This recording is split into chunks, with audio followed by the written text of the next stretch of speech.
Welcome back to the Talking Hedge. I'm Josh Kincaid, and this is your Cannabis Business Podcast. Today, we are here live at the World Trade Center. We're going to be talking about everything that is terpenes. We are here with some awesome guests, and so let's just kind of get right into the bios here. First off is David Heldreth with True Terpene. Next up is Dr. Alison Draisin. She's representing Terpestival and CASP. And remotely, we have Kayla Hall with Cannabinder. And also remotely is Hunter Holliman with Forefront Ventures. And then we have Nicole Wicker of Altopa. Nicole is the CEO and founder of Altopa, maker of the Oblend. And we are at the World Trade Center. It's a little shout out to them. The World Trade Center grows trade and investment by providing direct access to the largest business network in the world with 300 offices in 99 countries. The World Trade Center Tacoma is the lone trade service for the Pacific Northwest. Their seminars, award ceremonies, and conferences can generate contacts and contracts. Trade research can clarify opportunities, and their matchmaking can turn those opportunities into trade. Personally, I get peace of mind with international purchase orders from bank guarantees and international letters of credit. I also like the e-commerce export store, which is partnered with Alibaba. It's translated to 18 languages and gives you an opportunity to put your products online and get them overseas to hard-to-reach places like Asia. Welcome back to the Talking Hedge. I'm Josh Kincaid, and this is your Cannabis Business Podcast. Today, we are here live at the World Trade Center. We're going to be talking about everything that is terpenes. We are here with some awesome guests, and so let's just kind of get right into the bios here. First off is David Heldreth with True Terpenes. David is a Chief Science Officer for True Terpenes, as well as a founder and CEO of Panacea Plant Sciences, an agricultural biotechnology company developing a portfolio of cultivation and formulation intellectual property around the cannabis sativa plant. Their patent-pending technology is being licensed by farms in the cannabis and hemp industries. A background in biology and journalism drive Heldreth's desire to develop new technology and inform the public. He's an expert on the various laws from the Farm Bill to the FD&C Act that affect the way hemp and cannabis are allowed to be cultivated, processed, and even under federal law. Heldreth brings his knowledge and background to his work leading the intellectual property, product development, and regulatory lobbying efforts for True Terpenes. And True Terpenes is the industry leader in supplying terpenes. They focus on replicating the aroma, effect, and taste profiles of cannabis with botanical terpenes. David, thanks for being on board. Thank you. Next up is Dr. Alison Draisin. She's representing Terpestival and CASP. Dr. Alison Draisin is the founder and CEO of Edibles, established in 2009. Prior to running a successful cannabis-infused company, Alison attained a master's degree in art psychotherapy and a doctorate of clinical psychology. She's worked in the mental health field for 25 years and maintains a private practice for children, adolescents, and families in the Seattle area. In September 2018, she joined the Advanced Integrative Medical Science, or AIMS Institute, to provide psychology services and research in the areas of cannabis and ketamine psychotherapy. Alison's entrepreneurship built Edibles from the ground up on the foundation of helping fellow patients in Washington State. Her dedication to quality, consistency, and labeling of products helped expand the company statewide. Edibles received recognition at the High Times Cannabis Cup in Seattle in 2012 and 2013, as well as being named one of the best edible companies of 2013 by High Times Magazine. This recognition led to an invitation to judge non-solvent hash for High Times Cannabis Cups around the world. As an active member of the Washington State cannabis community, she speaks publicly on cannabis education locally and nationally. She began her public activism with the Cannabis Defense Coalition in 2008. As a co-chair for the Safe Access Committee, she recognized the need for a tool by which to guide stakeholders in the cannabis community. The Washington State Medical Cannabis Legal Guide was born from this passion to educate and set the framework for a new cannabis environment. This legal guide has been an invaluable tool used by legislature, out-of-state stakeholders, and the Washington State Liquor Cannabis Board to establish protocols for the new cannabis industry. Alison is currently the president of the board of directors for the Center for Cannabis and Social Policy, or CASP. She is a judge coordinator for the CASP Terpestival, which is a yearly educational festival geared towards terpene education. Alison has teamed up with a partner to develop an in-home cannabis education platform called Edibles Lifestyle. The premise is to educate customers on how to choose their cannabis and ancillary products with thoughtful consideration in the privacy of their homes. As education is a passion of Alison's, she has combined her psychology and cannabis passion and is currently writing a book. The work in progress is a guide to support parents in communicating with their children and adolescents about cannabis as medicine and recreational product. As an original member of Women in Weed, Alison seeks to empower women in the cannabis industry and community. She's currently an educator for Toketivity Connect program, which seeks to support and connect women and cannabis. Alison, thanks for being on board. And remotely, we have Kayla Hall with Cannabinder. Kayla Hall is an account manager and educator for Cannabinder, a software company that has created a visual guide to understanding the terpene profiles of a strain and how that correlates to its effects. Kayla has experience in cannabis retail management and purchasing and is using that experience along with her background in linguistics and journalism to help Cannabinder change the sales narrative with dispensaries. Cannabinder takes analytical data from the testing results of each product and translates that data through its software into a visual aid known as the Canna stamp that represents the potency, terpene, and cannabinoid content. By representing the chemical profile of a strain, Cannabinder is arming retailers with the information they need in order to help customers better understand each product's effect. Kayla, thanks for being here. Thanks for having me, Josh.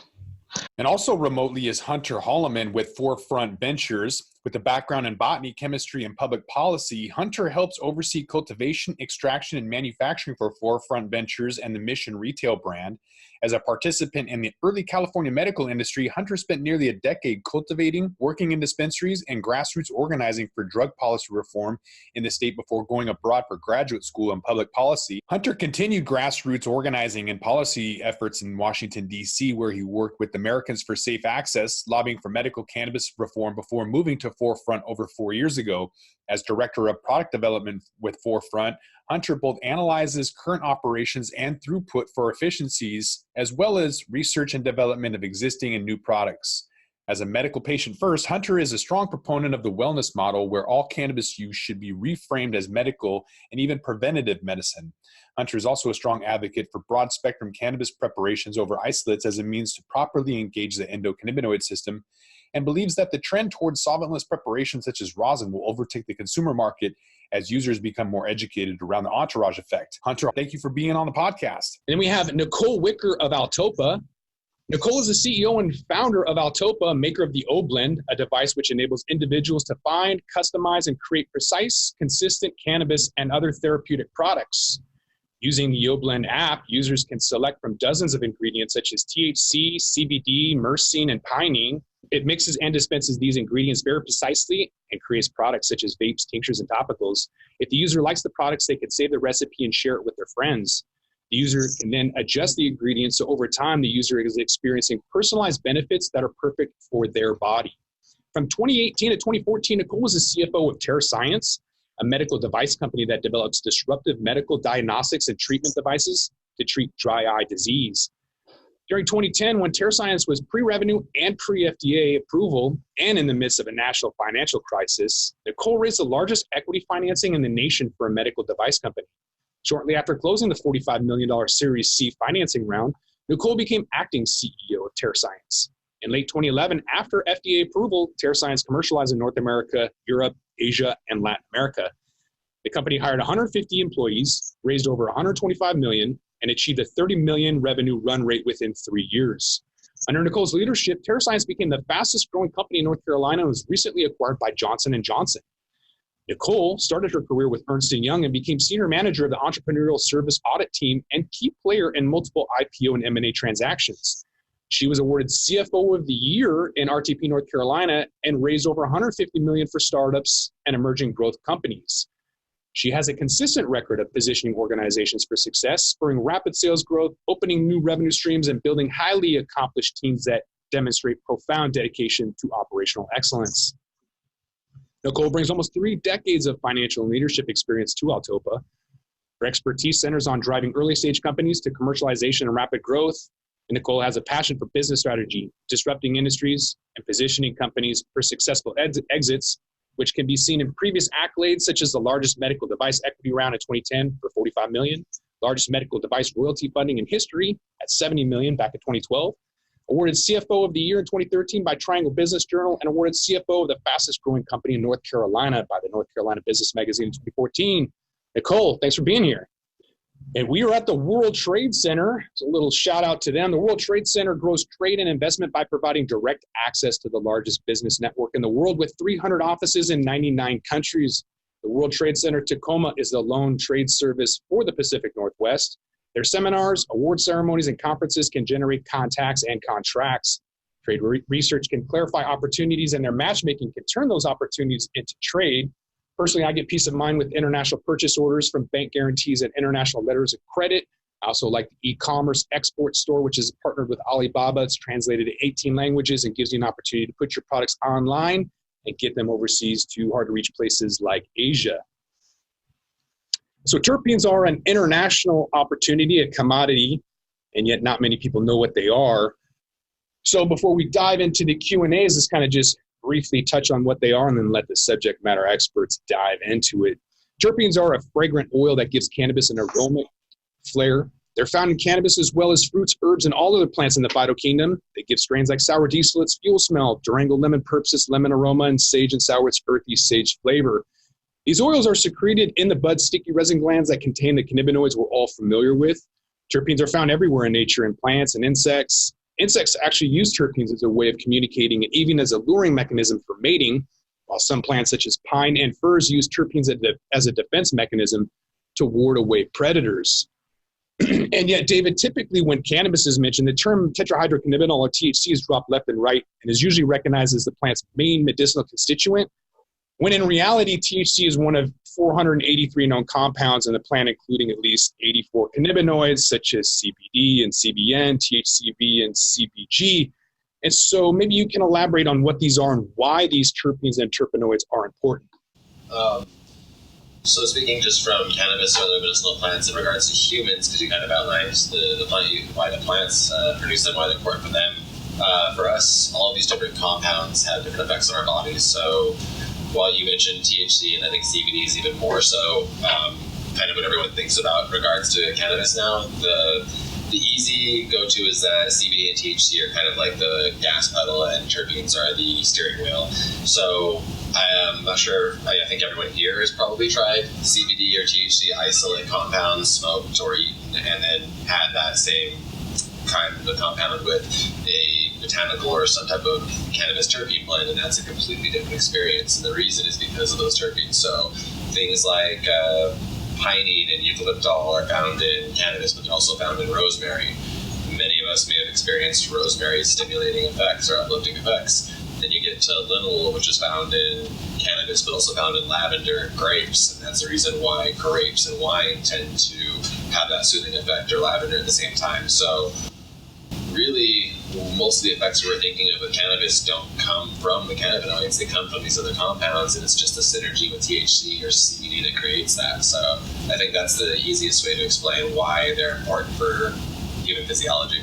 They are obviously extremely important because they're kind of the keys that unlock some of the CD1 and CD2 receptors for some of the cannabinoids. And so as part of the, entourage effect, they are necessary to glean the therapeutic value that many of us are seeking when consuming cannabis. So some of the things that can happen that I would like to hear maybe a little bit more on is how they affect the body, reducing inflammation and relieving pain and aiding with sleep. These are all kind of things that we can focus on the human aspect. So there are synthetic, there are natural. Is there any opinions on what those do and how those affect you? So you're asking about how the terpenes affect you in other ways other than just from smoking it. So like beta-caryophyllene is really amazing as anti-inflammatory, and which have linalool, which is amazing as a relaxant. Is that what you're? Okay. And so those the different terpenes. You can eat an orange and it can add some energy and uplifting effects. And when you combine these different terpenes within cannabis, it can also have those same kind of effects for you as well. And I think what's interesting, I like the way that David explained it, that THC and CBD are the gas pedal and the terpenes are the steering wheel. So if you think about finding something that can relieve your pain and a certain ratio that works, well, you may add some different terpenes in the morning to get that pain relief, but you want to wake up and focus and feel energized. And then at night, you can do that same ratio for your pain, but you can add terpenes to help you relax and sleep through the night.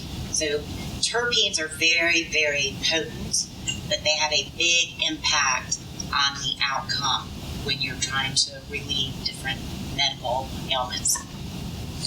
I'd also love to jump in on something you mentioned, or I think you might have been alluding to with the synthetic, where you mentioned synthetic versus natural. And as much as people don't want to hear this, is that molecule for molecule, aside from an isotope chemical difference, there's no actual physiological difference. Are you talking synthetic versus plant-derived? Yeah. Or plant-derived just the actual versus chemical. Cannabis-derived? The chemical for chemical, they are the same in terms of their effect. Chemical for chemical. However, what we don't know is that if plant-derived is as effective as cannabis-derived in treating certain forms of illness.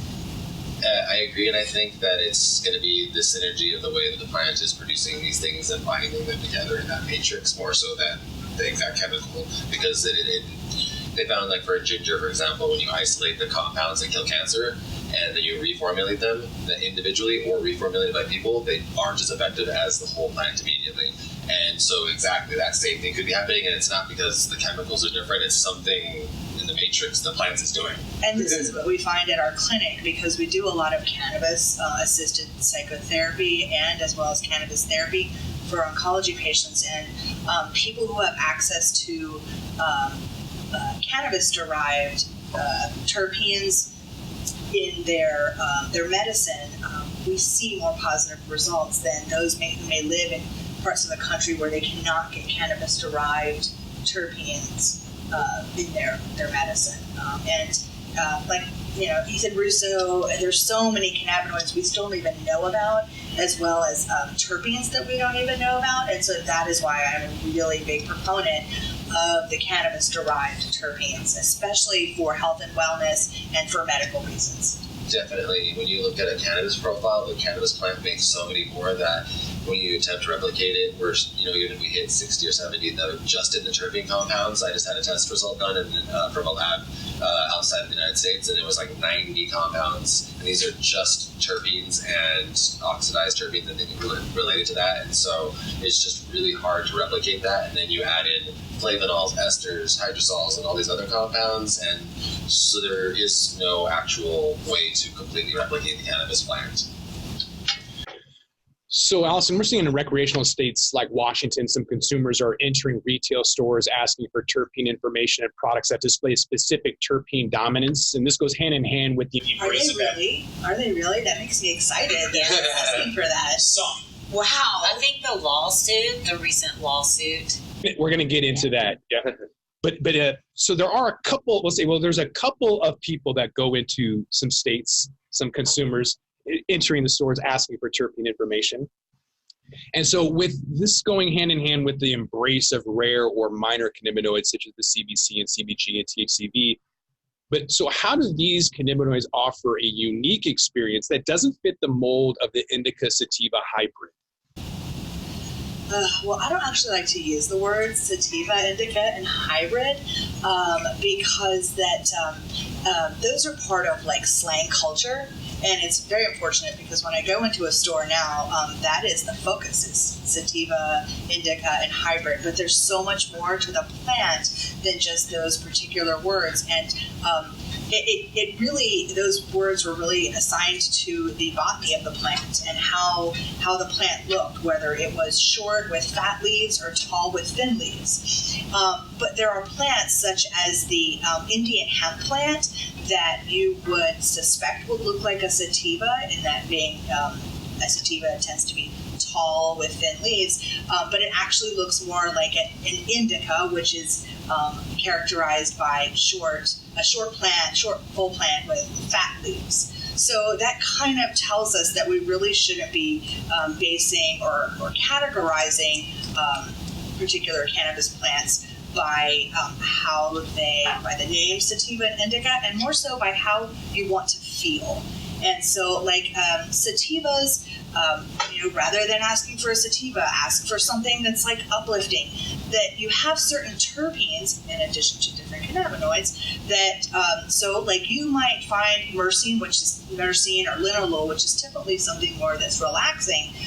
You might still find that in something that is labeled in a store called sativa. And so by going into a store and asking, say, I want to feel this way, I want to feel uplifted, or I want to be relaxed, or I want to be able to focus. that is a better way of asking for what you're looking for. I am not a big fan of high THC. I feel that the higher the THC, the less terpenes that you get in a plant, and it tends to not be as medicinal. And so I prefer suggesting to our patients, we actually prefer lower THC, which gives you higher terpenes. As far as like the other cannabinoids like CBG and THCA, right now in the dispensary system, it's very difficult to find them. And so even if you look up online for something like, I've heard that Durban poison or Dutch treat tends to be high in THCV, which is considered an appetite suppressant, that it's very difficult to find that particular Dutch treat that is high in THCV.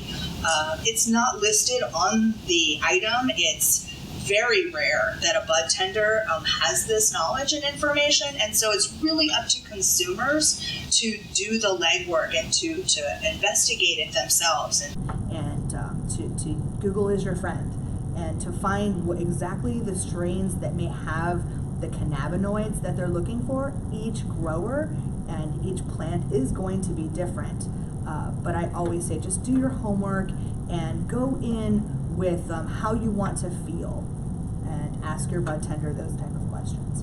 I am actually coming from the camp that scientifically the terms Indica Sativa hybrid are no longer scientifically valid the way that we use them. So, there's plenty of data to support this right now, but Sativa Indica hybrid really refers to the morphology of the plant, the physical expression of the plant, broadleaf versus shortleaf, tall versus squat and dense. Those terms really have no bearing on the effects that one might have when consuming cannabis. And in fact,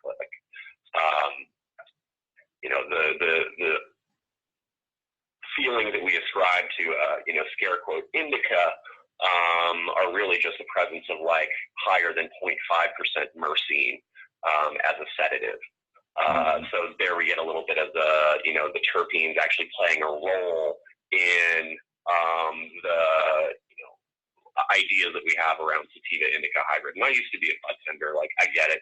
It's so expedient when a new person comes in, first time patient or consumer.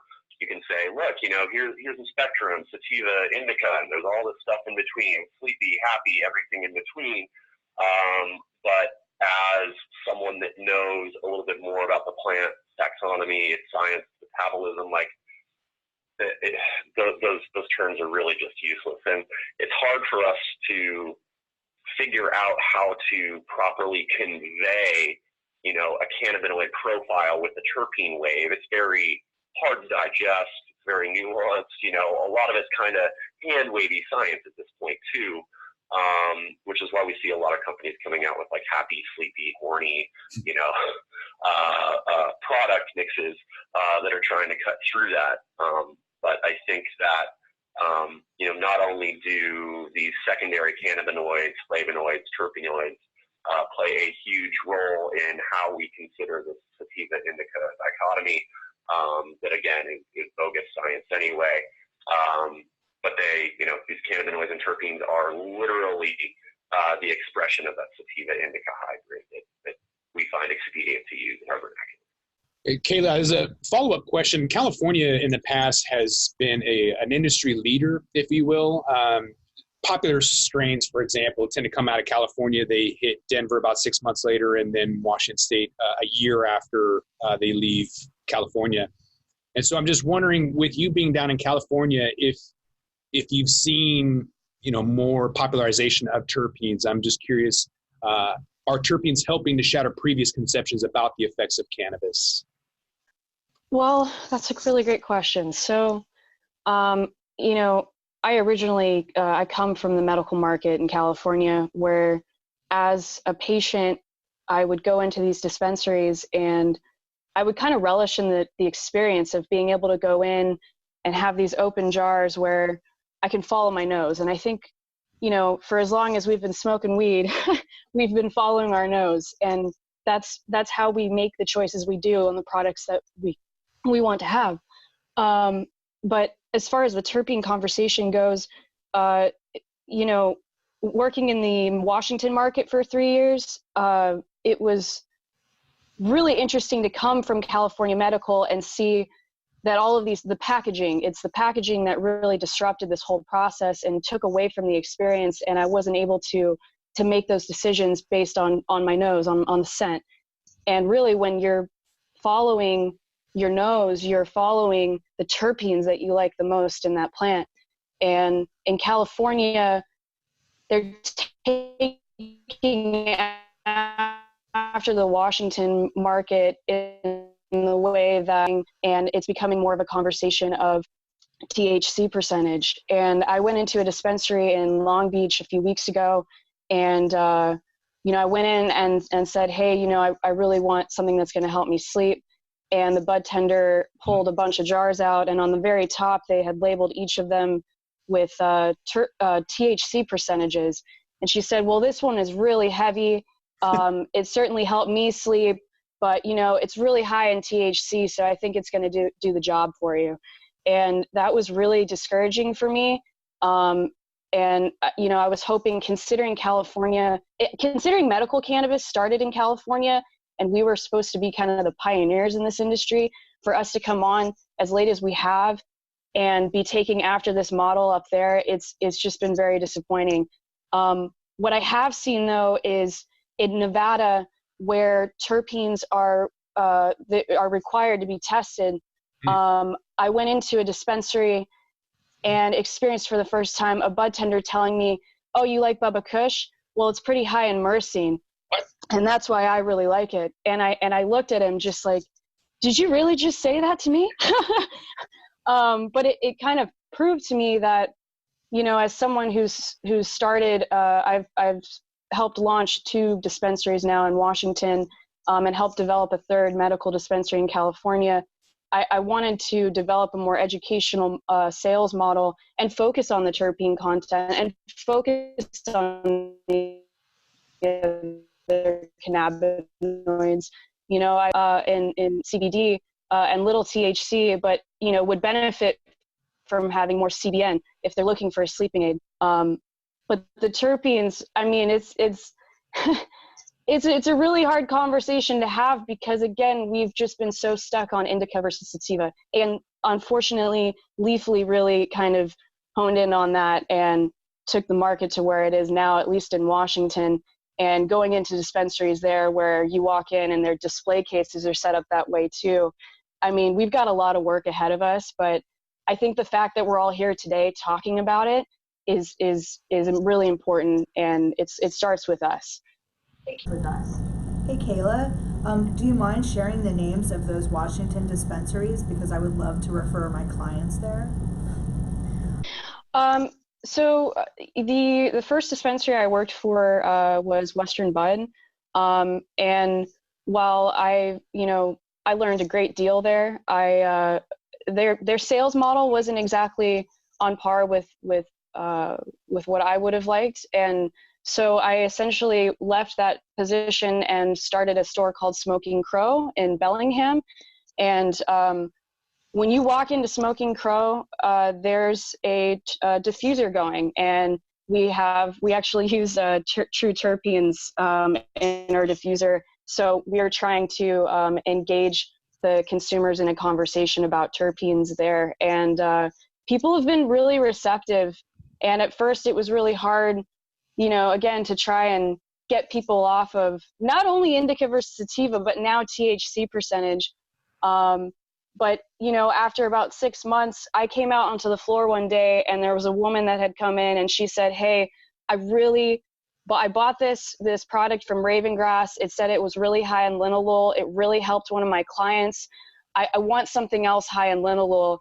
And I knew that in partnering with the companies that I had, you know, a lot of these farms had been labeling the terpenes on their products, and we as a store had been trying to help consumers make those choices by looking at that information, but it was still really hard for us because when that woman came back and said, I want another product with linalool, we had to go around and kind of look for something else, you know, and hope that we had something else that had linalool in it. But now that I'm working for Cannabinder, I mean, we have a way of being able to tell the consumer what terpenes are in that product based on actual testing data, and make recommendations to where that woman that came in looking for that linalool, she got lavender kush. Well, we've got OG kush that's also high in linalool, and we're going to be able to recommend that now. So I know I kind of went off on a tangent, but Smoking Crow is definitely the story you want to recommend people to. All right, Nicole, terpenes are made by plants as a defense mechanism to irritate things that are irritating them. So at higher concentration levels, can terpenes be harmful to animals or humans? First of all, I want to caveat this answer by saying I don't think anybody knows the answer to these questions. I feel like there's a lot of more scientific studies that need to be conducted. There have been some studies on insects and rats and some individuals, but the studies out there are very limited. So, for example, you hear that cannabis-derived terpenes are better than plant-derived terpenes, but you also have a lot of people that believe that plant-derived terpenes and synthetic terpenes are just as effective. We don't have any side-by-side clinical studies to prove it. It's like, let's figure out if the world is flat or round. You know, let's get on the same ground, and then we can start doing some scientific studies. So, what I've read and researched, and based on my conversations with some of the leading experts in the nation, the compounds, if you just take cannabis or a plant and you don't alter it at all, then they're safe. The safety issue comes when, and it's very common, when you're turning a flower into extract or oil. And when you extract it, you're losing a lot of the terpenes. So then you turn around and you add different terpenes in to create different strains and different aromas and different effects. If you combine certain terpenes in various ways, it alters their chemical compounds, and they may have some side effects. These terpenes are so potent that if you add 50% terpenes in cannabis extract, well then, you know, that's just not what you do. The end product would be horrible. And, you know, you think about linalool and limonene, or the linalool pathogen, it's from ginger. So, yeah, you can flavor your food with some ginger and it'll be tasty, but what if you eat an entire ginger? Is that going to hurt your stomach? Yes, most likely. You know, so you have to use it sparingly, and anything in excess, I believe, is harmful. I mean, exactly. So there's actually, for human use, there's what's called generally regarded as safe, and there's studies that have to be done to get something to be generally regarded as safe, and terpenes as a class are generally regarded as safe, but we're talking about for oral consumption, and there are still hard numbers on those compounds, like she was saying, for the amounts that can be present in a food item, because they are irritating, and there's different amounts that can, and when it comes to inhaling anything, I'm not of the mindset that inhaling cannabis is safe or necessarily not dangerous, and that cannabis, terpenes in cannabis are necessarily a safe thing to be inhaled. I do it, and I think that it has medical benefit for conditions that I have, but I'm not sold that there's not also damage being done by it. I don't think that inhaling anything is necessarily, besides oxygen, is safe. If you look at studies now, they're showing that simply drinking coffee, tea, or drinking soup at too hot of a temperature will cause cancer in your throat pretty much every time over your lifespan. And they're identifying that that is the big risk. So my belief is that inhaling anything above that gets hot enough to be vaporized is probably not a great idea. But when you're talking about consuming them orally, that's a whole other thing, and there are safety standards already identified for compounds at those levels. So there, if you would Google generally regarded as safe study and terpenes in Google, you will find that study, and that'll give you the answer for how many terpenes you can eat safely, and also for topicals. And so I think that there is scientific data on that information already.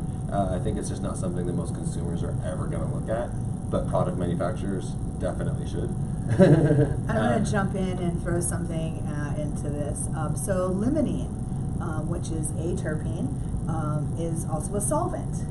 And so there are people that actually use limonene to extract cannabinoids and other terpenes from cannabis. I've had it. I am still alive. I see it as a potential use for extractions, but I'm also going to question back when you're talking about, inhaling it, how much of the limonene remains, and how toxic is it? That's the question. Like she was saying, we need more science. Yeah. We like for oral, for eating it. Yeah, we know that. But inhaling anything, I'm not saying. My guess is that inhaling nothing is a good idea, besides oxygen.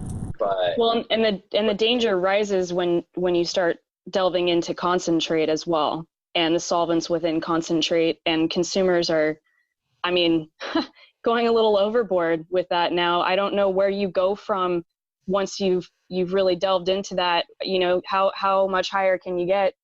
I mean, what's in there is not ideal for us to be consuming, whether it's a vape pen or where they're dabbing at really high temperatures on an apparatus. I'm totally with you on that. I wrote this question with pepper in mind, because in low doses it's a spice, and in high doses it's an irritant, natural irritant. Is it beta-caryophyllene? Yeah. So that's where I was coming from with this, is that it could be something you add for spice and enjoyment, or in high doses it could be an irritant. There are scientific studies that show, in particular, myrcene is one of them. It's involved in the LaCroix thing. Myrcene, when force-fed to rats over a lifetime, may or may not cause cancer. Myrcene is now a Prop 65 chemical for carcinogens in California. Granted, everything in California is a carcinogen, but there are some examples and scientific validity in saying that there is some toxicity for humans when consuming just way too much terpenes. I don't think that that's ever really going to be anything that we experience as consumers, because again, the amount that you would have to ingest for that level of toxicity is just like mind-numbing. It's like, for cannabis, you have to eat like 500 pounds of cannabis to actually start to feel, a THC toxicity. And of course, your stomach would have exploded well before that. So, yes, terpene can be harmful in super high doses, but then again, many other things are extremely harmful in super high doses. I wrote this question with pepper in mind, because in low doses it's a spice, and in high doses it's an irritant, natural irritant. Is it beta-caryophyllene? Yes. Yeah. So that's where I was coming from with this, is that it could be something you add for spice and enjoyment, or in high doses it could be an irritant. The dose is the poison. Mm-hmm. Water will kill you at high enough dose. Good point. So a follow-up, Alison, terpenes are hydrocarbons similar to solvents like butane and propane in concentrate. So does this create a dichotomy when discussing solvent-free extract options like rosin? Only if the terpene is being used as a solvent. There's people that use limonene as a solvent, like I was just explaining, but it shouldn't impact rosin. Rosin is probably, in my opinion, the least harmful concentrate, because it's pretty much just heat and pressure, as opposed to adding in other either solvents. People consider water a solvent, so it's it's where is your line? But I think heat and pressure in a rosin is extremely safe, as would be using water for a solventless extraction or solvent-free. Not saying let's differentiate between solventless and like a distillate. Oftentimes, distillate is labeled as solvent-free or solventless. That look on some packages. But it is not. It has had many solvents. It just happens. I don't even know why they call it solvent-free. Is it because it's not detected? Maybe it's because it's not detected, but it's. I guess that's solvent-free, like you said, versus solventless. Solvent-free versus solventless. I mean, but the true non-solvents is going to be your bubble hashes and your rosins. And is there a definition of solvent? Well, I mean, you have terpenes that are a solvent. What's the definition? And like you said, water. And so like and water is a solvent. I mean, it's something that is used to separate or extract molecules from other plants or other molecules. That's my non-scientific definition. I'm a big proponent of the move back towards broad spectrum, whole spectrum, getting away from isolates and vape pens and such. Again, just trying to engage the endocannabinoid system and really, get the chemotypical profile that's expressed in the plant carried all the way through to an extract or a concentrate. I think that's really important. Those ratios, I think the plant expresses itself very well.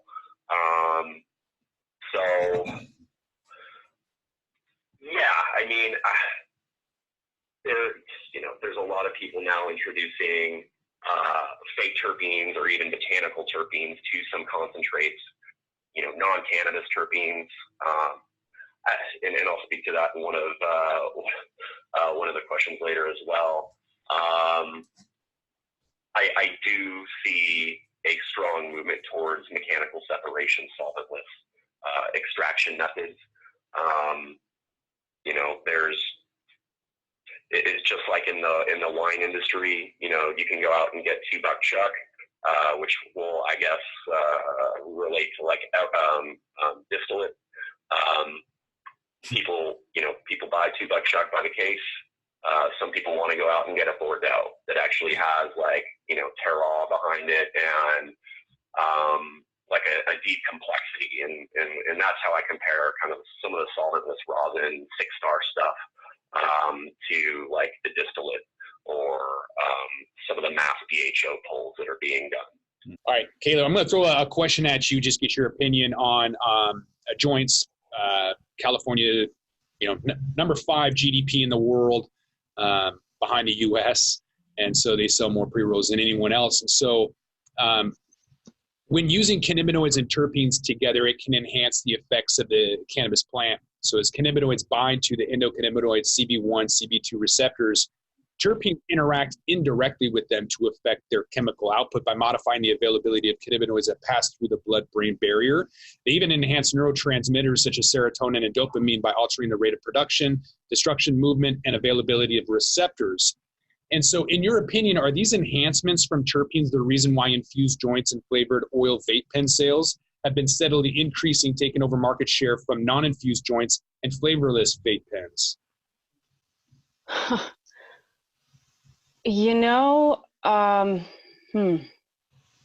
As far as my experience goes, with selling joints to consumers, again, I think I sell, when I was running the store up in Washington, I sold more infused joints because customers wanted to come in and get them based on how high the THC was. There wasn't really, it was, when I would try and talk about, this joint collaboration with these two farms, it's really exciting. Cascadia Gardens and Legit Canico, they came together and they created this amazing infused pre-roll that have cannabis-derived terpenes reintroduced. It's flavorful. It's full flower. It's pesticide-free. You try and relay all this information to the consumer, And at the end of the day, again, all they're interested in is how high is it going to get me? And I think infused pre-rolls are real fun, you know, here and there. But I mean, I've had customers that come in and buy a 1 gram infused pre-roll with the added terps, the oil. I mean, and they buy it every day. Like they're smoking multiple and smoking it every day. And I don't think that's really all that beneficial. And I think we're kind of missing the point. I think when it comes to terpenes and concentrate, and you know, it should be more of like a tasting experience, I think, where if you're wanting to dab, you should be wanting to do it for the flavor, and then trying to understand why you like that and why you enjoy that flavor. Then we can start delving into, well, it's actually got a lot of limonene in it, and that's found in that strain, you know, sour diesel that you really enjoy. I think I'm kind of going off of the question here, but ultimately, I guess I'm just trying to say the conversation hasn't really been about that thus far. So what I have found in the Washington market is that distillate is cheap. It is, I consider it hot dog water, because it is usually, not always, but it is usually the trim and the garbage that's left over from the plant that a company cannot make use of in any other way other than to make it into a distillate. And it ends up being very cheap. And then you add additional flavor, and consumers like it, because you can get a 99% THC level in distillate, and it's cheap, and it has high THC, and that seems to be what drives the market. You know, it's a lot of Bud Light, Budweiser people that choose those cartridges, and there's way more of those type of people than there are craft cannabis connoisseurs at this point. And that's kind of what I think that all of us sitting at this table, one of our missions is to educate so that we can increase the number of craft cannabis connoisseurs to be more mindful of the terpenes, the flavor, the quality, what's in their cannabis. I definitely think you're hitting the nail on the head, but at the same time, speaking of Bud Light and speaking of beer and wine, like before Sam Adams, there wasn't really this discussion about what was going into beer and what craft beer was, and now it's the whole thing. Before Starbucks, that same thing didn't happen with coffee, and now we have the representation of that. But at the same time, there's still a large segment of the market that, again, buys Coors Light, buys Bud Light, and buys things like that. There's people who buy cheap wine. Are they bad people? Should they be chastised for their purchasing habits? Are we right about should be having higher terpene things, or or even, like, again, that could be negative as well. I think that it's going to end up playing out more like as these markets develop and people become educated. You'll have people that are the people who buy craft alcohol and spirits and wine and buy the higher coffees. The people who have that want it. Pilsner. Exactly, they will want those products, and then you're gonna have the other side that wants that, and then you'll have people like me who sometimes like distillate's great for some edible products. Distillate's great, and I think it's just the market right now is just producing things, and we're not seeing like, oh, if you're cultivating, you should be cultivating for hash making, or cultivating for terpene extract, or cultivating for edibles, or instead of right now they're just growing cannabis and then using it for things. And when you say the craft connoisseurs don't use distillate, would they use flower instead? Craft connoisseurs tend to go for flower as well as other concentrates. Truth be, what I found from the Terpestival is that people tend to like live resin. Live resin is where you get your highest concentration of terpenes, and those they really want that flavor. They want the flavor and the essence of the plant. Yeah. And whether it be CO2 as an extraction tool or BHO, butane, the live resin is where you're going to find your most flavor. Yeah. I think when, as we're finding more and more medicinal properties of cannabis, I think the healthcare providers are having a hard time recommending flower, because there are so many different terpenes on each little piece of flower, and they're used to medicine, and it's very precise and consistent, and you can't get that from smoking flower. And so that's why you're starting to see these isolated concentrates, and people trying to move into the medical world where you are creating consistent products so a patient knows what to expect. What we find is that people don't want to smoke flower, for truthfully and medicinally, whether because they have cancer. Ethan Russo actually made a really good point that it's going to be very hard to get studies done on smoking and vaping because it involves a major organ, the lungs. Yep.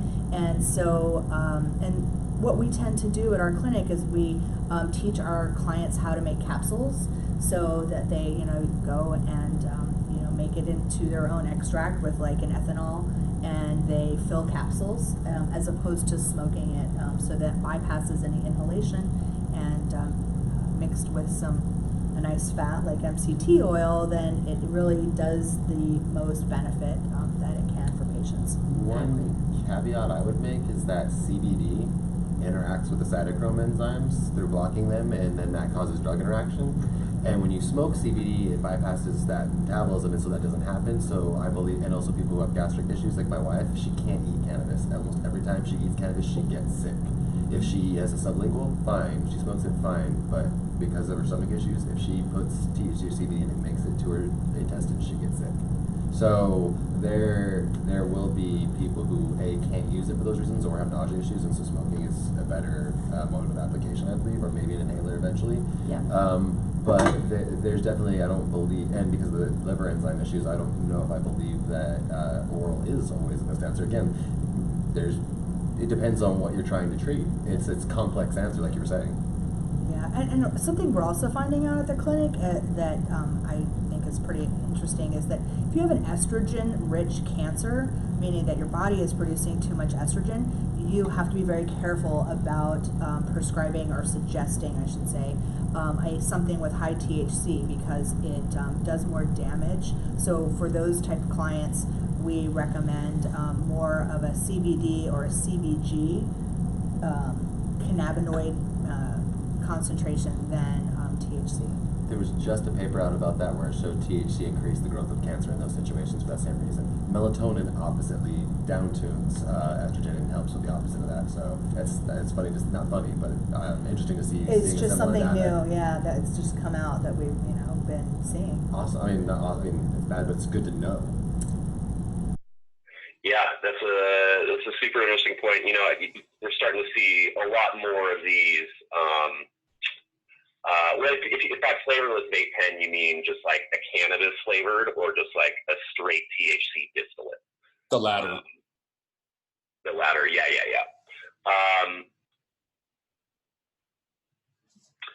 We're talking about non-cannabis flavored vape pens and non-cannabis native terp-infused pre-rolls, then yeah, I think terpenes are obviously going to play a large part in the reason behind the increase in market share of these products. I really say this mostly because of consumers going after these products are likely recreational users or new to cannabis entirely. They may not know what cannabis tastes like or might not like what it tastes like, and so that flat unflavored vape cart can be a lot more appealing.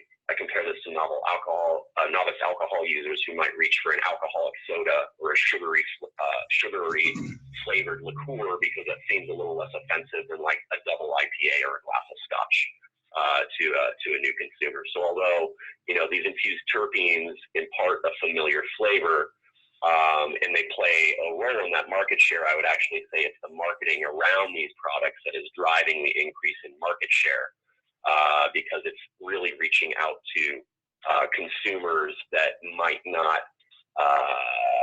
be interested in cannabis or might be turned off by it just because of the flavor. To be fair, I see this product category best represented by the flavored cart scene, and less by infused pre-rolls. As it's really uncommon to see a terpene-enriched pre-roll or terpene-enriched flower, although we're starting to see that some SKUs like that come out in certain markets. And why shouldn't my soccer mom sister want a strawberry daiquiri or toasted marshmallow flavored vape pen in her purse if she doesn't like the flavor of cannabis? Like that's totally acceptable. I think it's important to be offering these products to be able to reach the largest demographic possible. If you don't, you're leaving money on the table as an operator.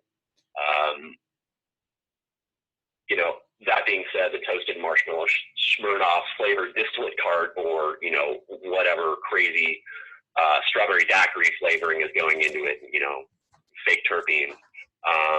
These products really do have some deficits when compared to the broad spectrum soft pens, for example, that have a host of secondary cannabinoids and cannabis native terpenes in them. Really, though, it's a lack of education around these products that's concerning to me as an operator, and something I take very seriously, trying to express to the retail establishments that we're distributing to, or even training our own bud tenders in our own retail establishments. Talk about distillate versus broad spectrum. Look at flower on the shelf. Of course, everyone's buying flower based on potency, and it's crazy that that's what's driving it. Everyone wants that 30% THC cannabis. But when I go into a store, I'm really not, as an educated consumer and as a patient, I know that the 18% THC that has 2% CBD, 1% CBG, and 5% terpenes by composition is going to get me, more effed up if that's the intention, than just smoking that straight 30% flower that's basically, smellless and doesn't have any other second cannabinoids. So I think there's a big education piece that's missing in the market right now. And again, that kind of ties back to the move towards solventless or mechanical separation as opposed to some of these isolated cannabinoids. Yeah, and I think to your point, a lot of people will go in and ask about the highest THC level at the lowest price, and joints tend to be one of the number one products sold. And to my surprise, I think BDS Analytics came out and said that the number one demographic within that category of pre-rolls was white women 55 and older, which I was pretty surprised about. But I do think that the infused pre-rolls are probably more about how high can you get rather than enjoying a terpene profile. Yeah, and absolutely. I mean, I'm not throwing shade on these product categories at all. There's a demographic out there, and they need to be served. We do our own kind of distillate infused pre-roll. We actually freeze dry the distillate with some non-cannabis terpenes in them, and then we're able to shatter that distillate and homogenize it in with the flower to really have the super powered pre-roll. Are they my favorite? No, personally, not my thing, but they're very popular in Washington, where we brought them onto the market. Okay, the strain names are posing an issue on multiple levels. They have zero regulation, and their properties will vary according to grow conditions. So this leaves consumers having to sort through hundreds of names without knowing its authenticity, and yet the term Sativa, Indica, hybrid are still used. Redefining and minimizing the use of Indica, Sativa, and hybrid terminology is a critical step towards moving towards a better, more consistent experience with cannabis. So how do you interpret terpene percentages so that it translates to the consumer? And is there a better, more accurate system than using Sativa versus Indica? There is so much I could say on this. I got 6 minutes. All right. So, ultimately, I don't think that, for a while, at least when I think about THC, I've always felt like it should be a range on the packaging. We should have a range that this is, tested between, 15 and 22%, somewhere in that range. When it comes to terpenes, at the first store I worked at, I came across this for the first time where, my bud tenders were, seeing on the packaging, it was labeled 5% terps. And then they started selling that product by saying, oh, it's, really high in THC, but it also has 5% terps. It's going to get you lit. And I was just, again, as someone coming from the California medical and then now being in that industry, I was just so confused by it. And then I didn't, at the time, didn't even know what terpenes were. But as I know better now, I realized by putting 5% terps on your packaging, that doesn't tell you anything. It's not going to, dictate what the effects are going to be like for the consumer. it's meaningless to me. So ultimately, I think that there's an importance of testing, not just for the sake of transparency, but for allowing the consumer to kind of begin this journey of being able to distinguish what they like and what they don't like, what works for them and what doesn't, based on a whole profile, a chemical profile. And the way that we've done it is we've kind of created this visual guide called the Cannistamp. And what we're ending up doing here is taking this sort of icon and placing it on packaging. And this icon, again, is derived and produced from analytical data. So again, what's being tested is being represented in a factual way. It's no longer Sativa versus Indica, which has always been very subjective. We're basing our recommendations off of real science and what's really going on in that plant. And on top of that, when you think about strain names, and I even hate to say strain, it should be chemovar, but the names are not even really meaning anything anymore either. They're being crossed over so much now that how do I really know that Durban poison really came from that phenotype, from that seed? I don't. And so now, again, with what we've created, you have a way of seeing what's in that strain, and being able to choose for yourself based on the experience that you have. And I'm hoping ultimately that if that customer has a really positive experience and they know that based on our icon, there was a lot of purple in the color here on this icon. So what does that purple mean? Well, that purple is myrcene, and it's found in really high amounts or I guess maybe let's say terpenylene, found in really high concentrations of Dutch treat. So now we've got an opportunity to then say, okay, we'll try this Bubba Kush because it looks like there's a fair amount of terpenylene in here as well, and you might like this. You might have a similar experience, a positive experience, something that works for you, as opposed to so much trial and error. And I think as somebody who is a purchaser and a manager, as a customer and in my two roles there, I saw it from both sides. There's just frustration for the bud tender not being able to adequately recommend products, and for the consumer to keep coming back and saying, well, man, that indica that was supposed to help me sleep really kept me up. I really want to change the narrative, and I think this is the way to do it, and we shouldn't be focused on the percentage, so to speak. So for the third annual Terpestival, we tested everything based on terpene percentages. And, the one who had the most limonene, won the highest limonene. So for the fourth year, we decided to change it around because we found that just because something has the highest limonene doesn't make it the best limonene. That doesn't mean that it was the most flavorful. It really is about the recipe of all the terpenes in that particular cultivar that work synonymously with each other. So we switched it up for the fourth Terpestival to do floral, fruit, fuel, and earth, because those are like the four main categories of essences of terpenes. And so it groups the terpenes in such a way so that people can be able to, what was the best fruity, what was the best floral, what was the best earthy. And that seemed to work so much better for people's palates. They were much more receptive to it than what had the highest number as far as highest highest limonene, or highest terpenylene. And so that's just some food for thought to throw out there. So David, will having terpene information on the label help to make smarter cannabis strain decisions? Definitely. I think you have the problem where you get into information overload with some people, especially as people are learning these things. But I'm of the mindset that if there's too much information there, some people say people get turned off, but I feel like over time they absorb it whether they want to or not. Kayla made a great statement earlier about Nevada.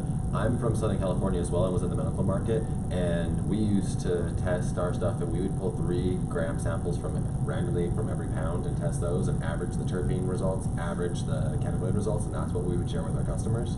But that wasn't happening outside of the recreational market in California or here in Washington, but Nevada actually, which is strange, but Nevada has an ideal system. Everything, even their edibles have to be terpene tested. When you go get an edible, it has the terpene test on it.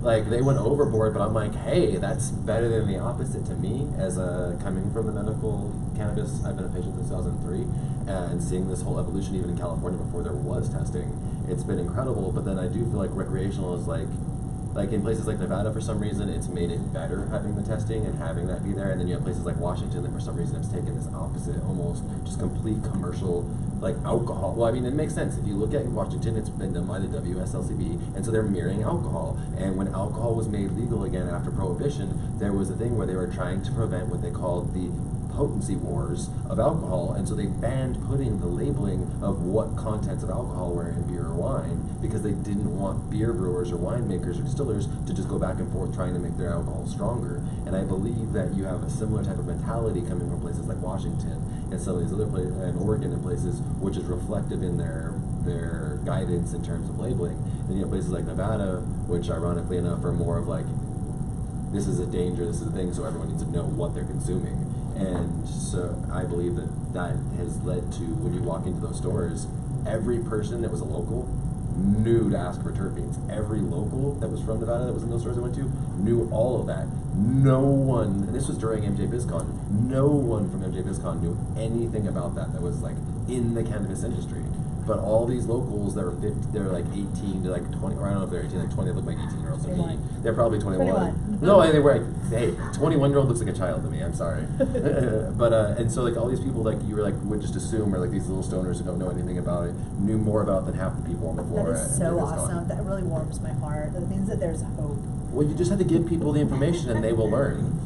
So it's Canada requires terpenes to be on the labels too, which is great. It does, so yeah, it totally awesome. Frames it. Like, if you don't give people the information, how are they, if it's not required, like Washington, it's not required, so brands don't want to pay for it. No offense to any brand out there, but I'm of the mindset that we should be testing for more, we should be mandating more, and if you have to charge more for your price, then raise your price, and then everyone will have to do the same. It's not like there's an unfair playing field if everyone has to do it. Well, and to comment on that, just real quick, you know, the problem I think in Washington is they've got a lot of things backwards. The fact that they don't allow for vertical integration is a real issue, at least in my opinion. And what I saw, as a purchaser was, I'd hear from my vendors, they want to test for terpenes, they really do, but they can't afford to. Their costs are so high, their margins are not anywhere near where they want to be. They're struggling. They're really struggling in Washington.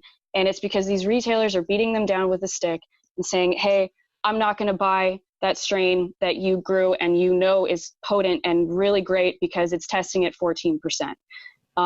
It's posing a real issue there. And they know, we've smoked it. It's real terpy. It's great, but they can't sell it. And I think in California, I was at least hoping that because it's vertically integrated, we wouldn't run into those issues where there would be maybe more of, and especially with our background here in this state, more of a push to talk about the terpenes and the science in the plant, because we've been established for so long.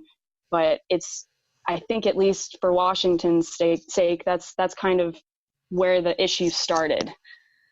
So let's throw out an example. I think everyone's kind of familiar with Blue Dream, #1 cultivar strain for a long time. And so with your canna stamp, it's a color-coded icon, if you will, an infographic that describes the potential effects just by looking at some color-coded graph or picture. And so based on what you see from the million versions of Blue Dream, is it just the result of good branding, or is it Blue Dream's terpene profile that brings it its success? I think it really does stem from the branding. Everybody, like you said in the beginning, this strain is, everybody knows it. There's so much variability now with how cannabis is grown that there's no way, even for someone to say that has really loved Blue Dream for years, I think they're experiencing now, they're going into dispensaries and asking for Blue Dream, and they're not quite getting the experience that they had hoped for. And I can't remember which one of you commented on it before, but again, with there being so much variability, like the Blue Dream that's grown in a greenhouse is going to vary chemically from the Blue Dream grown hydroponically.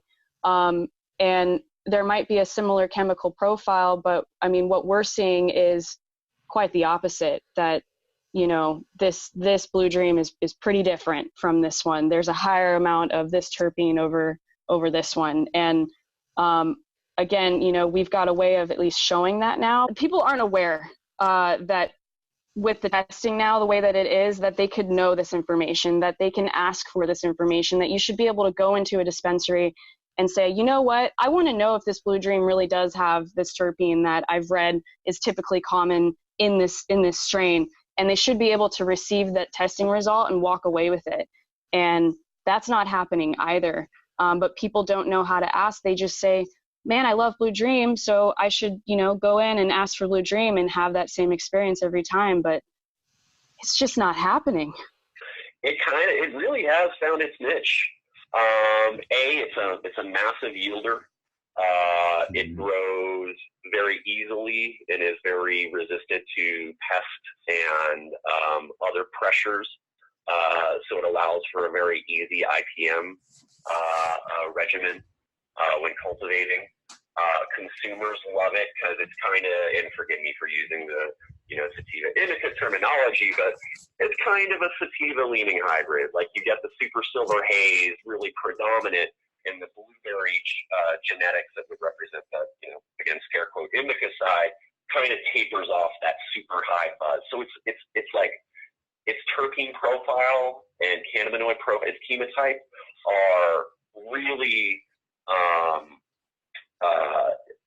broad in that, it kind of, for consumers, you're hard pressed to find a strain that's going to do everything for you. Blue Dream's one of those. It's kind of going to do a little bit of everything for you. Tastes good, massive producer. I mean, all of these things have really made it into a, one of the great strain cultivars in the U.S. It's up there with OG. It's up there with, Girl Scout cookies now is kind of the second coming of that type of fanaticism over a strain. Do I smoke too much Blue Dream? No, really not. But as an operator, again, great yielder, grows easily. Consumers love it, so I know I'm always going to keep it on the shelf. Any of you guys have anything on Blue Dream profile? Oh, just on Blue Dream in particular, I don't believe it has anything to do with the profile. It's a large yielder. Growers love it for that reason, and that's the main reason why it exists. I absolutely agree. I would add, though, Blue Dream of 2008 was a different beast. It was euphoric. It was energetic. It was uplifting. I told all my friends to smoke Blue Dream in 2008, and now I wouldn't recommend it to anybody. I wouldn't either. Less pining is what I've noticed in a lot of the newer varieties, and that's also why it's more energetic previously. Now it tends to be more lean on the little side of things. Previously it was higher pining quantities, I believe. It's going to be cultivation method. People have been lean. So my personal answer is that growth nutrients lately that are commercially purchased are being tainted and spiked with phytohormones and other compounds that induce resin production, but they also skew the production of terpenes, which is something that I've had technology for.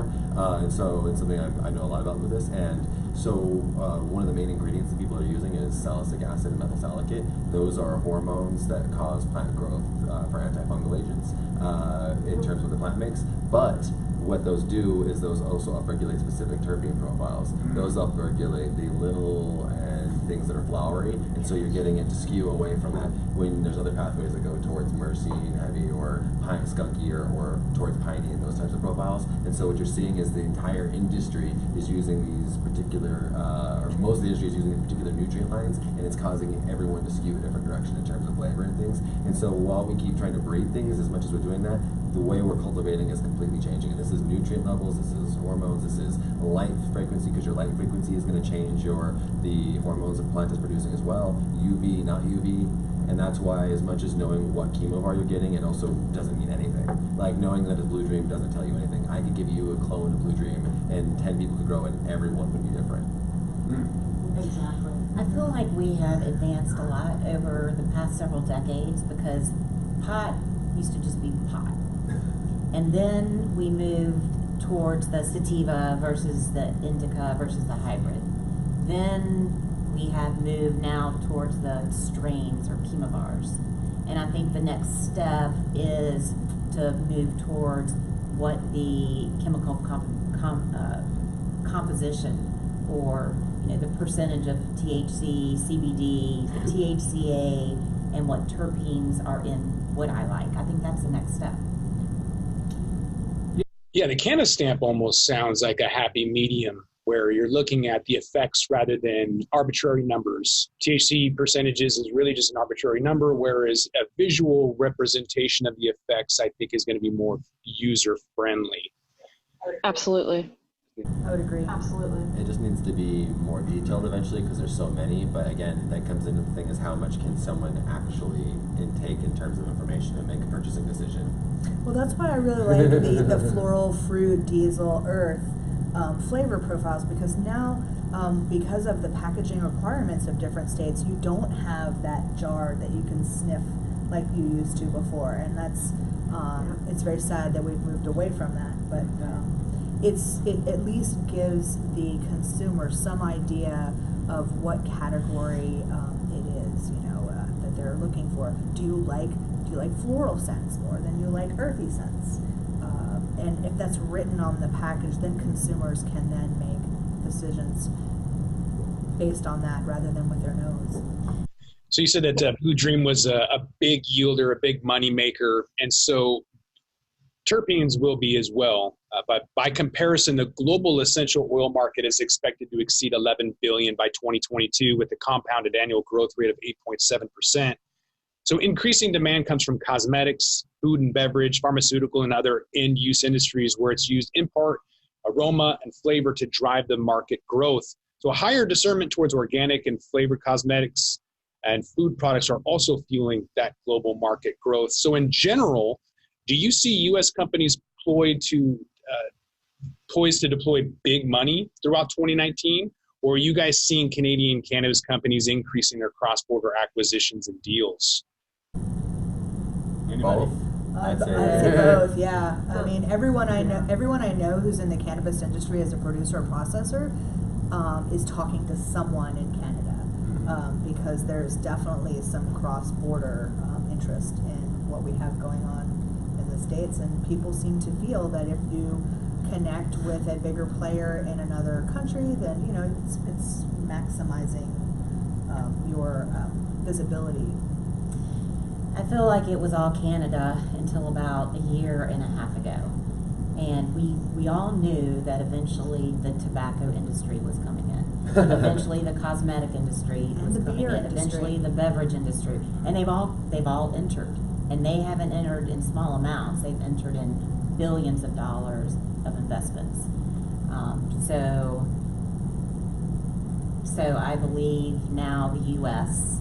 will advance quickly, but I do believe that the Canadian companies are more advanced than the U.S. right now. Well, and obviously this is including hemp if we talk about that, because this is all hemp that these large producers or people we're talking about are entering in the United States. But technically even hemp terpenes are illegal to put in food and beverage. Yeah, because it's not from the parts of the plant that are approved as grass. So technically even hemp terpenes are not illegal to put into food and beverage. CBD is not legal to put in food and beverage. Lotion, nothing. Alcohol, nothing. So right now, as much as those people are making those moves, they're actually all making those moves, those large players, into Canadian companies that have hemp holdings in the hopes that eventually they can sell those products here. Yeah. So the biggest money is still Canada, but the Canadian companies are then buying here. But the thing that I'd also like to temper excitement is we were talking about earlier, is that I don't really know anyone who's in the cannabis industry that owns a business that's making money. No one, I know. It's all expectation for the future. There's no one, as much as they're telling people. How often do you love it when people are like, oh, you're in cannabis, God, you must be raking it in. And I laugh hysterically every time, because it's like, I honestly, between producers and processors who are just trying to survive, it's I would actually say yes to both. I don't think it's an either or. I think they're going very much hand in hand right now. the fundraising and capital market dance being performed by multi-state operators on the U.S. side and the license providers on the Canadian side will continue to get more really incestuous and complicated so long as U.S. operators must continue, operating in this federally illicit market in the U.S. So we see a lot of, cross-border capital being deployed. As you had mentioned, the cannabis industry is officially, in the roll-up consolidation phase. For better or worse, you can argue it both ways. The mom-and-pop shops that some of us literally grew up with are ceding way to these national brands, MedMen, Harvest, GTI, Forefront and Mission. We're hoping to be mentioned in that same breath because we are kind of playing in the same multi-state space. So as the stigma around cannabis kind of continues to give away to FOMO in the investor markets, fear of missing out, it's really becoming easier and easier to raise money through more traditional capital channels. And this really isn't going to stop for the foreseeable future, although, a lot of people are positing that this bubble will pop at some point. I probably tend to agree with that, but I don't have a crystal ball to say when that's going to happen. So that increased access to capital in the U.S. is really driving mergers and acquisitions at a breakneck pace. And when you add the ability to raise money on the Canadian capital markets for those operators who trade publicly, this ability to sweep up as much market share as possible will continue to drive the M&A game. And it's all very capital heavy on both sides of the border. So again, I think the answer to both questions is an exuberant yes. But perhaps some more interesting questions are, what is the effect of the consolidation on small business owners who are activists and really some of the veterans in our community? And another question would be, when and what will happen when this cannabis bubble actually does pop? So 4 CEOs in Canada, their salaries are throwing it off for everybody. Right? Well, and the thing is are those companies making money? Look at MedMen. They were paying themselves $250,000 a year, but the company was losing money hand over fist. I don't know a company that's making money, and these large companies are making the plays of the large venture capital companies, and like Uber and things, and they don't make money at the first place with the goal of making money in the long run. It doesn't always work out. So this is a cannabis business podcast. Let's dive into an interesting topic on how an individual company is losing money. I'm going to let you guys kind of dive into this because I know everybody's got something to say. There's a lawsuit last year that alleged that LaCroix beverage contained artificial ingredients contrary to the company's all-natural marketing claims. LaCroix has denied the claims in the suit, and according to CNBC, the company's revenue dropped 3%, its profit dwindled 40%, and their shares dipped 16%. And this was the first decline in quarterly sales in 5 years. So LaCroix is, quote, effectively in a free fall, with sales declining 9.4% over the last 12 weeks, according to an analyst at Guggenheim Securities. She goes on to say, quote, the LaCroix brand has gone from bad to worse to disastrous in a relatively short period of time, end quote. So the lawsuit explicitly names 3 terpenes as the dangerous chemicals involved: limonene, which can cause kidney toxicity and tumors; linalool propionate, which is used to treat cancer; linalool, which is used in cockroach insecticide. And so in addition to talking about this, I'd also like to know from each one of you guys what advice you can give to companies in emerging cannabis markets on how to prepare for a volatile regulatory environment.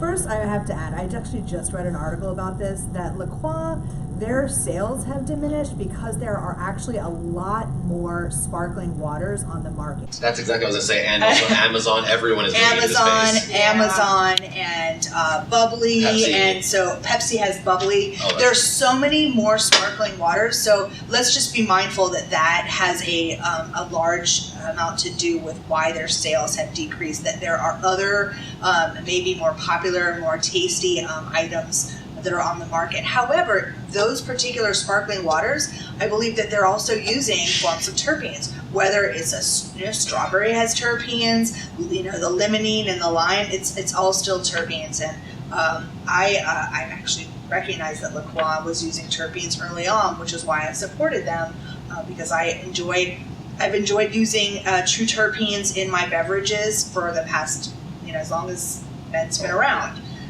And so that's my 2 cents. I guess you also have to talk about whether or not these things are safe, like we were talking about earlier in the dosages, and again, they fall within the FEMA guidelines for generally regarded as safe, and so, again, they're also, again, do we drink strawberry juice? Do we drink apple juice? Do we drink grape juice? Like, there's more terpenes in those drinks than there are in this liqueur. That's why it's so light of a taste. And so it is I think what's actually catching them with a lawsuit is the natural portion of the labeling, and my understanding is that recently, so there's what's known as a carbon isotope testing, and so carbon degrades at a reliable rate. That's how we test ancient artifacts to tell how old they are. The flip side of that is that when something is synthetic, it's being made with petroleum. Well, petroleum is ancient because it's old carbon from fossils that are broken, from organic matter that's broken down to become hydrocarbons, which are petroleum. So because of that, the carbon in those atoms has a different age than the carbon that's in natural atoms that are produced by plants. So when you get a terpene, you can't with a mass spectrometry or gas chromatography tell whether a compound is natural, organic, or synthetic. However, using carbon isotope testing, you can tell if a terpene is natural or synthetic.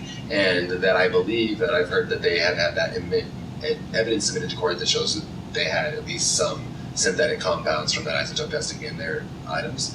But the flip side is was their supply chain being tainted by their suppliers? Did they do this knowingly? Who even knows that outside of me and 5 people that you can isotope these things and test and tell that they're natural and synthetic? Was this intentional on their part? Who knows? Will we ever know? Sorry. And is there any proof that synthetic linalool is harmful? And, what is the definition of natural? Is when you add something. The FDA is having a hearing on that over the next 2 years. Well, there's certain drinks that actually use parts of the beaver. Oh, yes. Is that natural? I mean, people should be more upset about, and I think it's a really unsavory part of the beaver that they're using, and so I would be You're more correct. upset about beaver stuff in my beverage. It's vanilla, correct? Sometimes isn't it? I thought it was a vanilla taste. Is what that? Isn't it the beaver? Yes, scent gland. Yes, the butt gland. I was going to say it's, but it's that to me is grosser than a little bit of linalool or a little bit of limonene. And and I actually I've done some research on whether like the synthetics, like you had mentioned before, the synthetics, they're just compounds and it's the exact same as plant derived and cannabis derived, and so people who create synthetics in the lab will argue to the nth degree that it's the same. It's all connected carbons. Again, going back to which terpenes are most effective. Cannabis-derived terpene, plant-derived terpenes, or synthetic-derived terpenes. You have many companies, and many cannabis companies out there creating synthetic cannabinoids. So we talked about THC and CBD. Mm-hmm. Well, there are over 100 cannabinoids, and we have proven that many of these are very effective in different ways, such as THC stimulates your appetite, but THCV reduces your appetite. THCV is very uncommon. It's hard to get your hands on, so it's very, very expensive. What if we could create these products synthetically, and then you're providing medicine to people who need it at a much lower cost, if it's not... Well, it's like, look at Marinol. Marinol is a synthetic cannabinoid product, and the cancer patients that I've worked with absolutely detest Marinol. They found that it made them nauseous and sick, and so they turned to the actual plant where they found relief. So I'm not a fan of this synthetic cannabinoids, and truthfully, even terpenes. But what is Marinol carried in? If they just had pure distillate THC instead of a full cannabis plant extract, would they have the same reaction they had on the Marinol, though? So again, where it's not the THC source, it's the if they had Marinol, if they had synthetic THC with synthetic terpene or natural terpenes, or I think it's more of all the compounds as a whole interacting, and when you start removing pieces, like you might get some benefit for cancer killing or nausea or big individual pieces, but you start getting the side effects. It's like basically we're taking like the whole thing that prevents all the side effects and has the medicine with cannabis as a whole, and then where's the piece that's like Jenga? We don't know. Well, but the pharmaceutical industry, I mean, like it's built on isolates. And so when you have an industry that's built on isolates, and then you have this cannabis plant, which is really more beneficial as whole plant medicine, there are people who are very confused, especially doctors, because they are used to medicine being in an isolate form, and now we're having to almost retrain them. I mean, I work with doctors all the time who really have no understanding of how, unless they're naturopathic doctors tend to have a greater understanding because they tend to use more whole plant medicine. But medical doctors who have no training in cannabis don't understand the synthesis of the entire plant and the importance of it in medicine because they go for isolates. Well, and I believe that when you're taking the whole plant, you have hundreds of different cannabinoids and terpenes. So they're doing some advanced studies in Israel, like Dr. Didi Mary, and he's finding all of the cannabinoids and all of the terpenes, and he's trying to eliminate one here and one there, and then maybe a very, very rare cannabinoid or very rare low dosage of a terpene is the one thing that you need to add to the other top 10 ingredients to make it effective. You know, that's what they're doing in Israel. So I do believe that one day we will be able to isolate these and create medicine with cannabis. Ooh, put your seatbelt on and get ready for a rough ride. I mean, it's not, we can see this volatility. The LaCroix thing is a perfect example. It's not just the cannabis markets that are, having to deal with the ambiguity around certain regulatory actions or distribution schemes. So, this question is obviously referring to a lawsuit by Belmont Costalis this past October, which alleges that LaCroix's all-natural claims are false due to the brand using non-natural flavorings and synthetic compounds. That's the allegation. Belmont Costalis, who is the person suing LaCroix, again, focused on three terpenes, as you mentioned, linalool, limonene, and lionel propitiate. All three can be found in plenty of naturally occurring compounds, yet one in particular, as you said, linalool, serves as a standout point for detractors on this case. Again, because if you use a lot of it, it might kill cockroaches.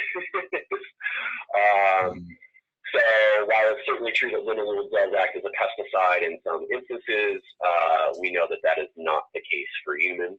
The FDA definition of the label natural, getting back into this kind of ambiguous regulatory place, natural is not vigorously defined by the FDA, and there isn't a regulatory definition of it either. Rather, there's a consumer idea of what natural is or feels like, and even the FDA notes this on its own website, that it is not engaged in rulemaking to establish the formal definition of the term natural.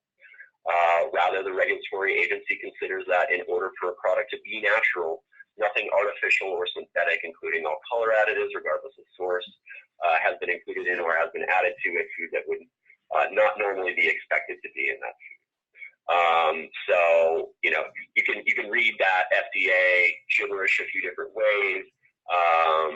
They're basically kicking the can down towards popular opinion and not really putting clarity around what the term natural is, which opens the door for, really just silly lawsuits like this.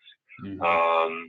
I've been in the cannabis industry since 2002 when I moved to San Francisco for undergrad. I've seen a lot of emerging markets struggle with this type of ambiguity, as well as what we would consider mature markets experiencing the same issues.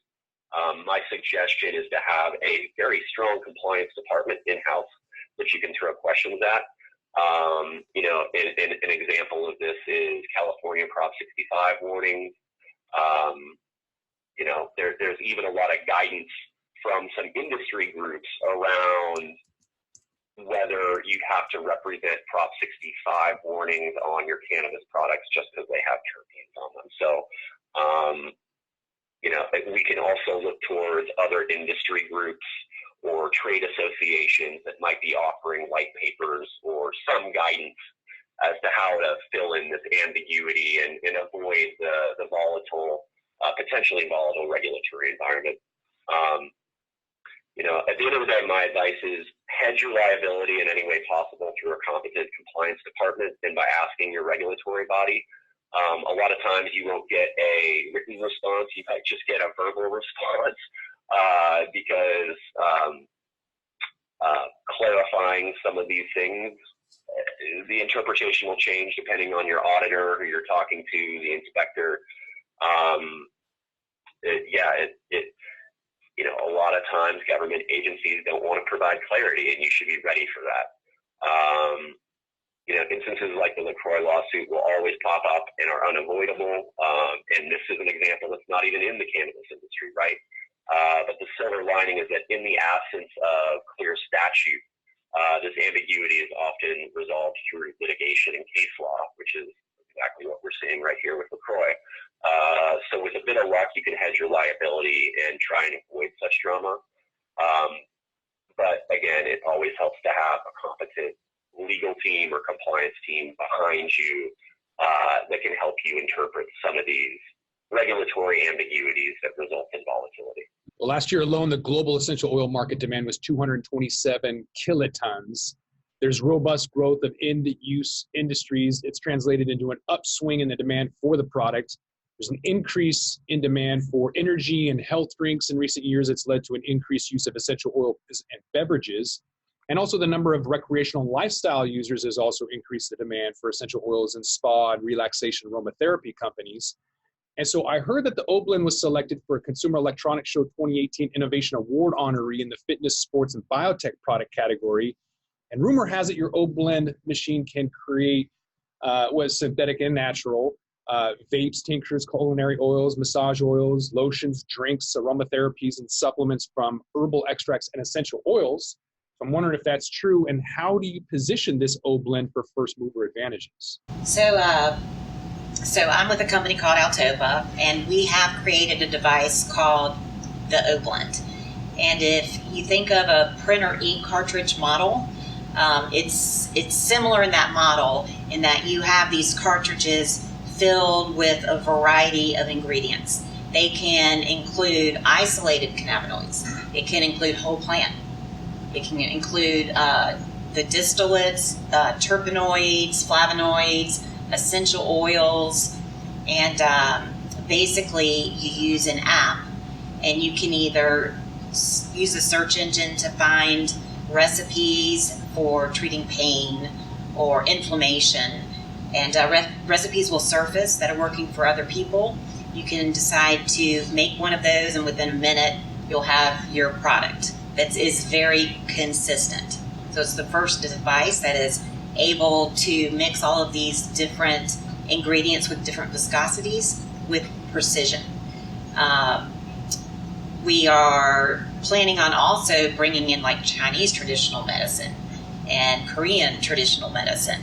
And with our platform, the world can start sharing what works best for pain. We think we know what works best for pain in the U.S., but what are the Chinese using, and what are the Vietnamese using?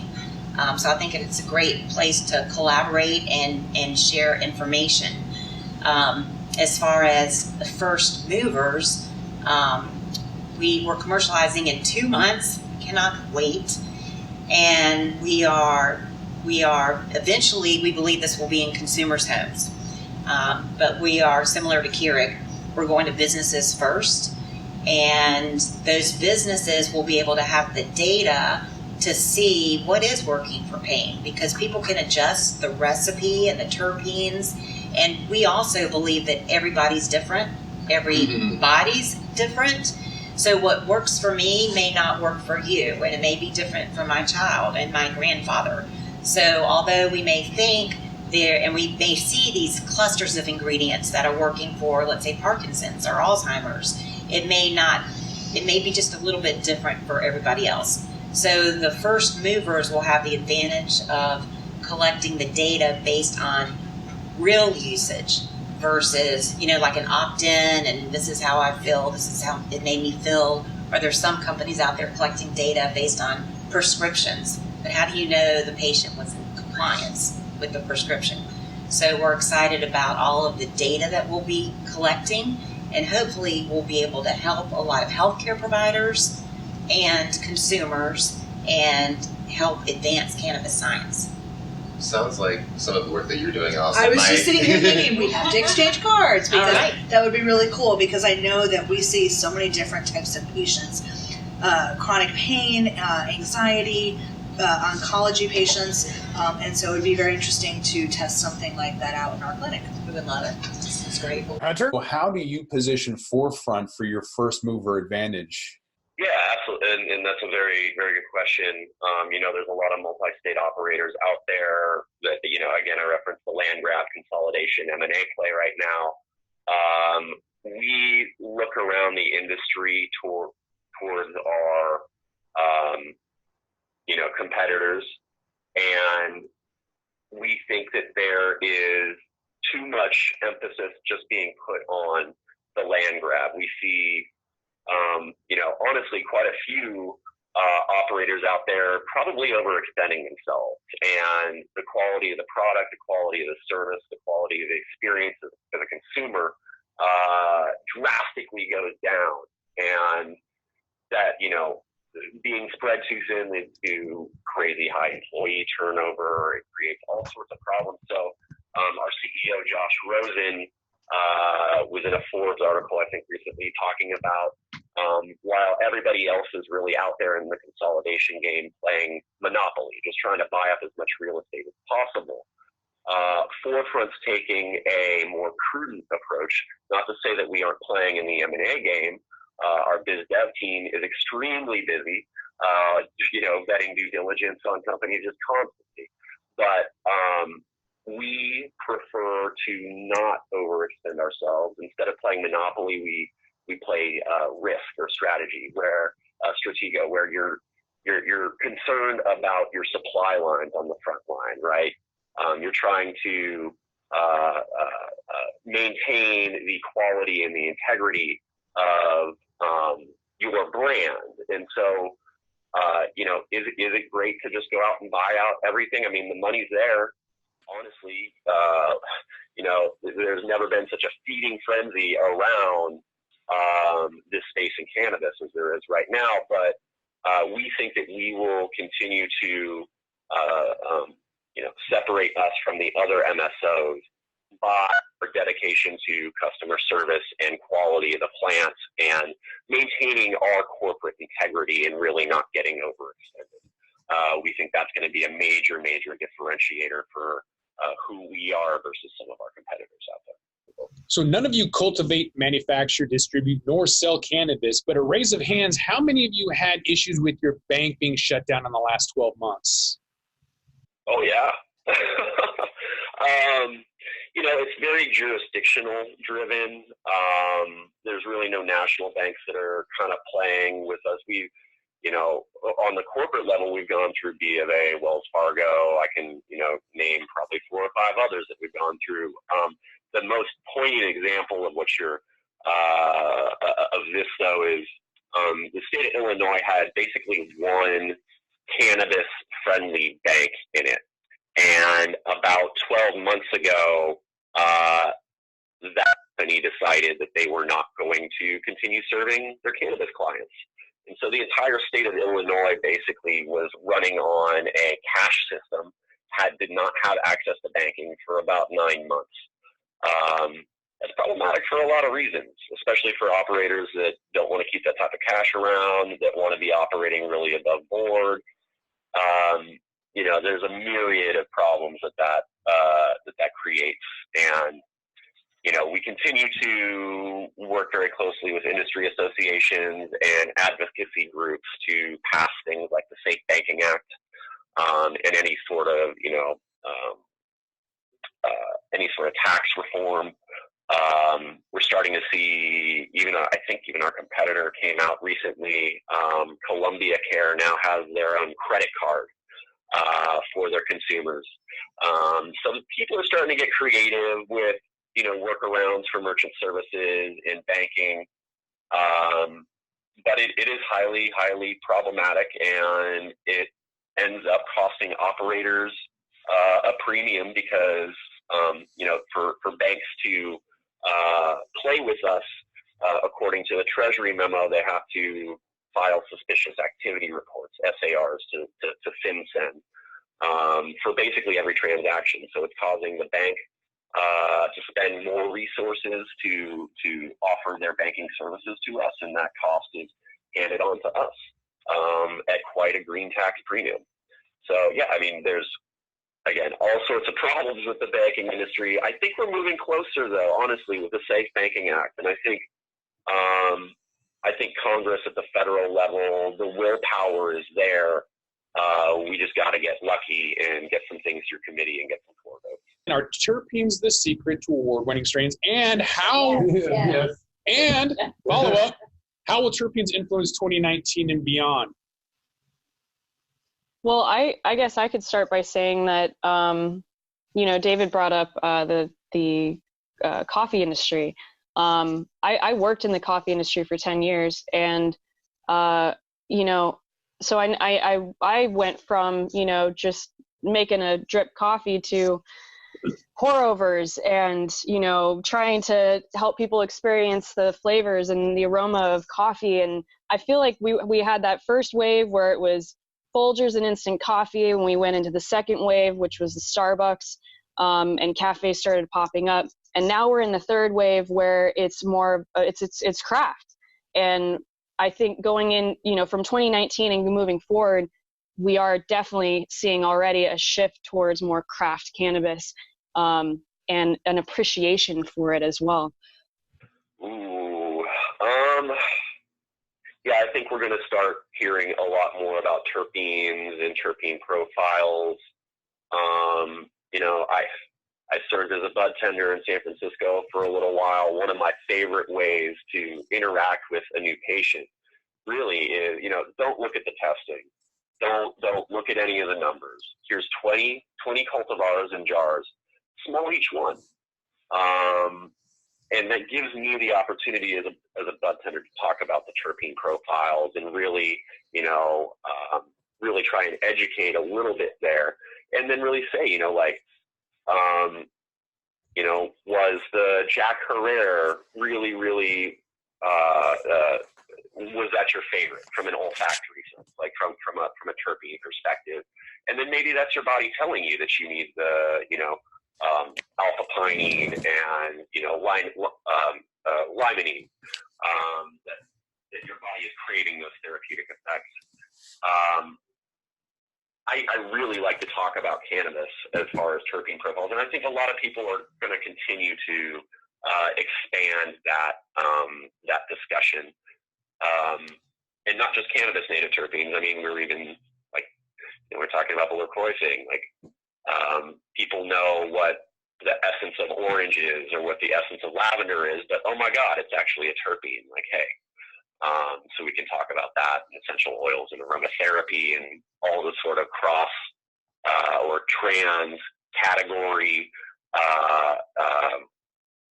discussions that we can have, not just on cannabis and terpenes, but other things as well.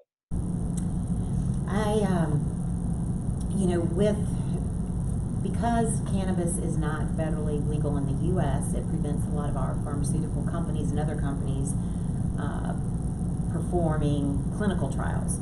Well, with the recent passed Farm Bill of allowing mass production of hemp-based CBD, I believe that this is opening up the world to, or at least the U.S., to being able to start conducting these clinical trials, even if it's with hemp, but they can start adding terpenes to these different products, they'll publish their information. So I think we are about to hit a huge educational wave with terpenes over the next couple of years. I really do believe we're going to advance rapidly. Definitely, and jumping on what you're saying about the pharmaceuticals is, and kind of what we talked about before, is as much as we all suggest, like, oh, something high in linalool or myrcene or different compounds with THC, like we have suggested ideas, like it's all anecdotal at this point primarily. There's not been a single study that I've seen that's actually looked at human intake of cannabinoids and terpenes and goals of treatments, really. There's been very, very little and none on inhalation. I think Sue Sisley's working on one right now, the safety of that, which will be incredible.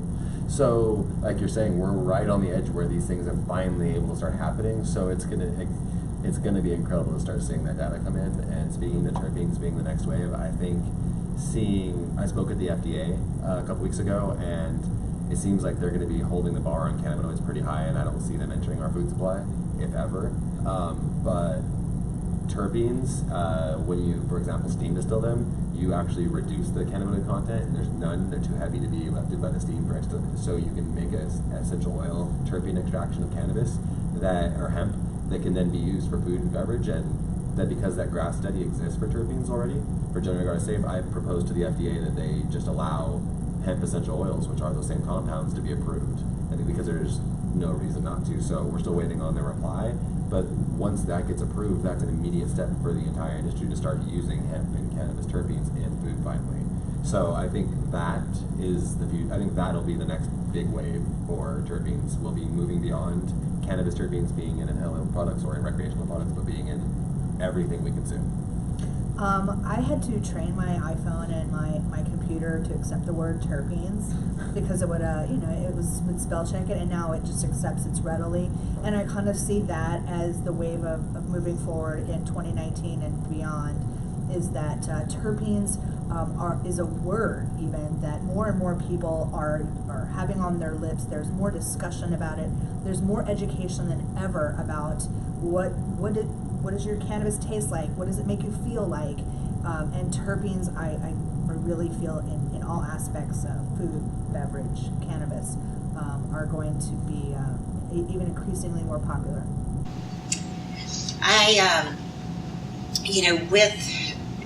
Because cannabis is not federally legal in the U.S., it prevents a lot of our pharmaceutical companies and other companies performing clinical trials. Well, with the recent passed Farm Bill allowing mass production of hemp-based CBD, I believe that this is opening up the world to, or at least the U.S., to being able to start conducting these clinical trials, even if it's with hemp, but they can start adding terpenes to these different products, and